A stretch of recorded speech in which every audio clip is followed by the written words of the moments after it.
Welcome back to the Lanterne Rouge Cycling Podcast presented by Zwift. The third pod today. We're on fire. 227 Ks around Montreal for the Grand Prix Cycliste de Montréal.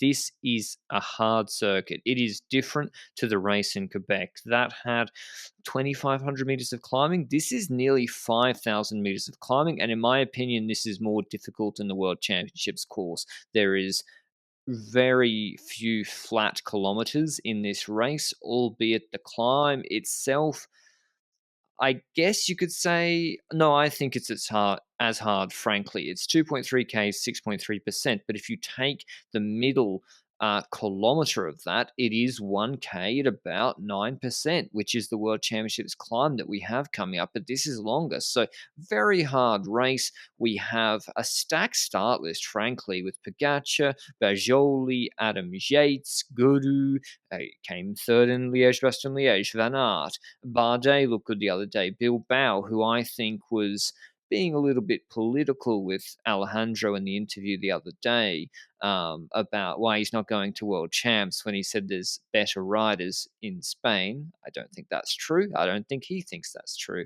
But anyway, big race. What was the atmosphere like, Alejandro, here in Montreal? How did the circuit differ in terms of road surface? Because to me, the Quebec road surface looked like really good, and the climbs were not as punchy at all. Yeah, I mean, this was a harder circuit first at all, and the second thing, like the streets, they weren't like in as a good state as in Quebec. Like even like they had to change a little bit the circuit because there were some streets that are the traditionals of the race, and they couldn't pass with the peloton there because they were terrible, and they are actually just reconstructing them.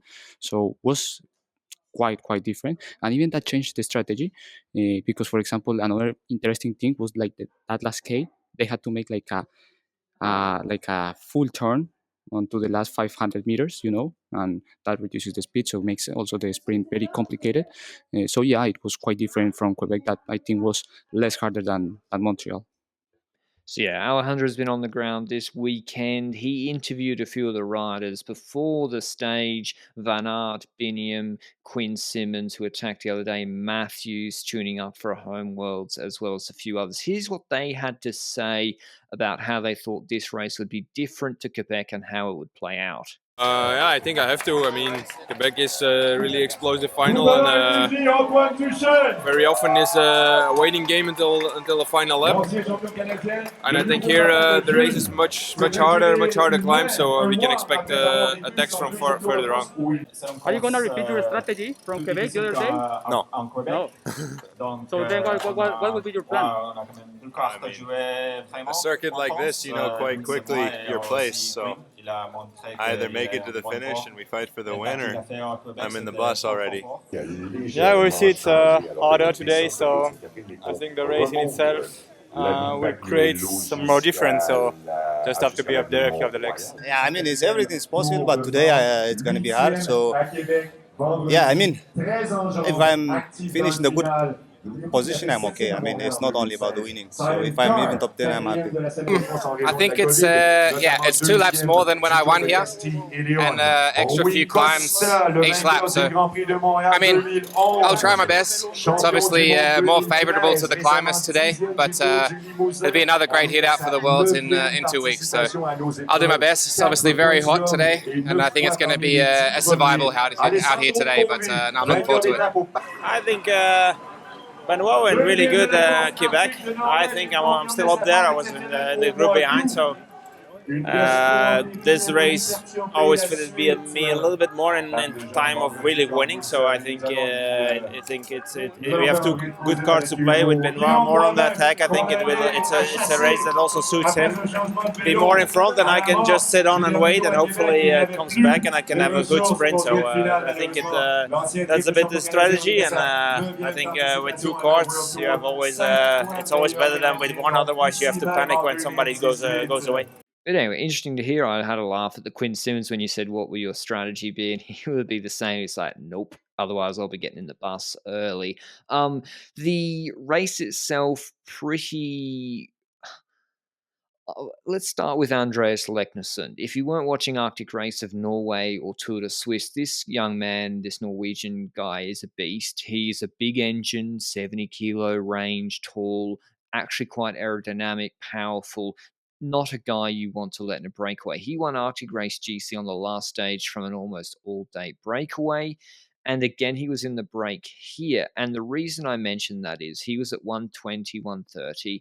Jumbo Visma were responsible for controlling this race. After UAE, Alejandro, to me, it looked like they were just holding the gap stable with Formula O. Just holding it stable, but to close it, that seemed to be Jumbo Visma's job. Or was it? Because Laporte went to the front, right, with 30 Ks to go. They have 6 riders. Van der Sanders there, Encorn is there, but it's Christophe Villador going to the front, maybe their best domestique, pacing. Why do you think they used him first, and why do you think they closed the gap so fast to Leknesund? Was that necessary? I think like their original plan. Well, when I talked before to Van Aert, he told me like we can expect attacks from far, and I think their plan was like just make the race hard and then try to attack there with Van Aert. But the thing, and this is why the tactics didn't look quite well, was that Van Aert wasn't that strong. Like when we see when there started the counter attacks and the attacks, Van Aert wasn't like too great, and he wasn't feeling right well. So I think that was the reason like why like it just looked like too inconclusive, like I mean that was like their plan, but their leader didn't have the legs. But yeah, it was quite that because I think they were also like pacing like with an intention of attacking, but like they like I mean they saw the circuit was really really hard, and maybe they just said, well, we'll just keep the pace and just like try to keep control Leknesund. So that's basically Leknesund gets reeled in. Foss does a big shift for Jumbo Visma. He's the last man after Laporte pulls off.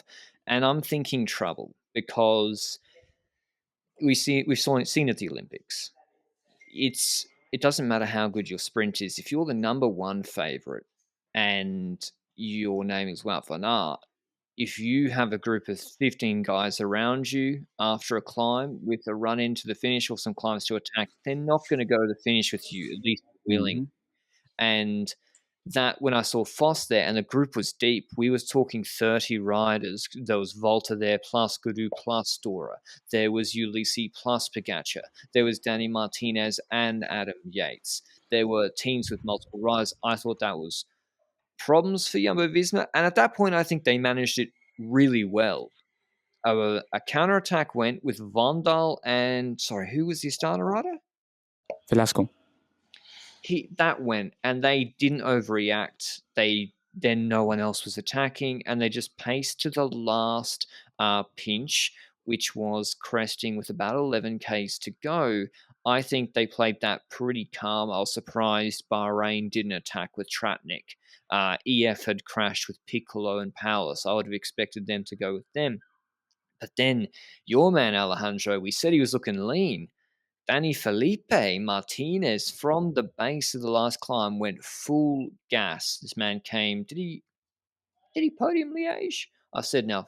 No. This year? He was fifth, I think. Fourth or fifth, but he was very good in Liège. He attacked, but to me, it seemed like it was great tactics from Ineos. It was a bait for Pogačar, for Van Aert, for Baggioli to set up Adam Yates. Or is that how you saw it, or do you think Martinez was just like co-leader and that was his chance?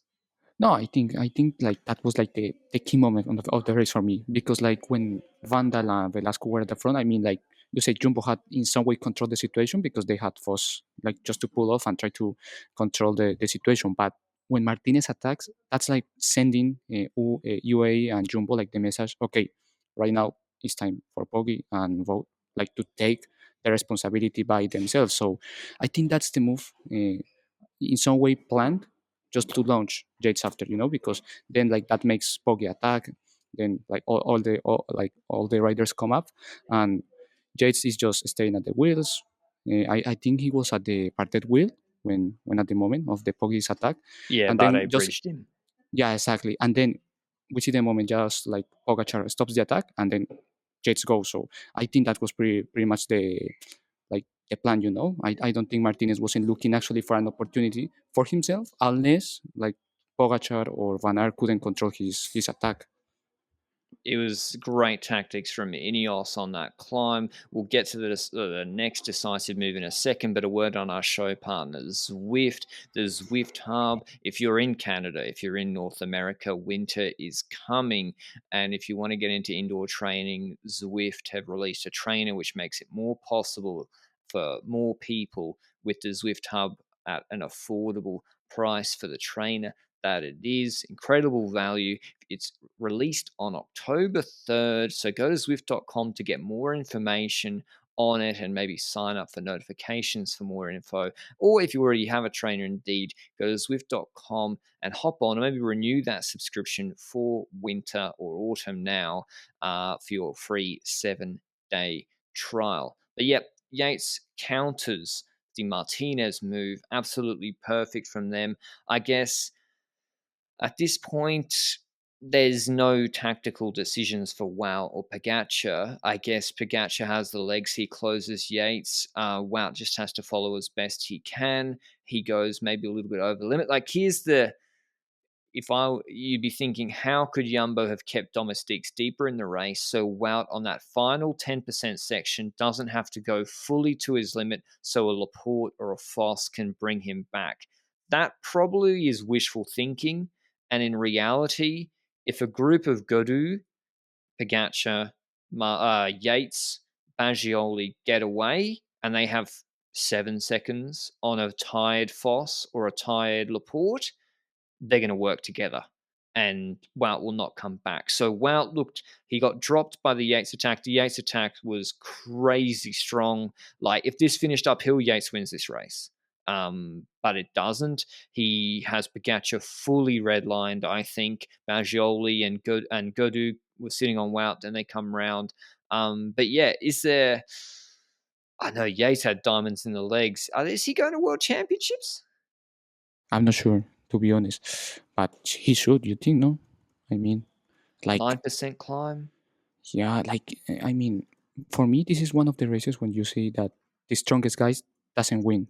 Because for me, the strongest today was Yates. No, I mean, Pogačar at the end, he just had the legs because he was the strongest between the man that had like good sprint. The problem for Yates is he doesn't have good sprint. But as you said, like, if the finish is uphill, wow, he wins just with one leg, Crazy shape from Yates, looking in good condition. But yeah, unfortunately for him, it's a flat finish. The group works really well together for a long time. I was quite surprised, actually, because... well, the Olympics, Wout got attacked over and over and over and over with a similar composition of a group. Maybe it was a bit bigger, but I think Gaudu didn't know what to do, actually. I think he didn't know whether to trust his sprint because his sprint is underrated, and he did stuff up this finish. Gaudu for a good result. Baggioli was trusting his sprint for a bit, but then I can't remember, someone attacked through a corner. Pogačar was letting the wheel go at one point. And there was one attack in the run-in. Yates obviously was pulling a little bit, but I think he attacked once on a false flat, a shallower climb, but he couldn't get away. It just wasn't hard enough. Gaudu attacks through a corner. He gets a gap. Pogačar's then off the wheel.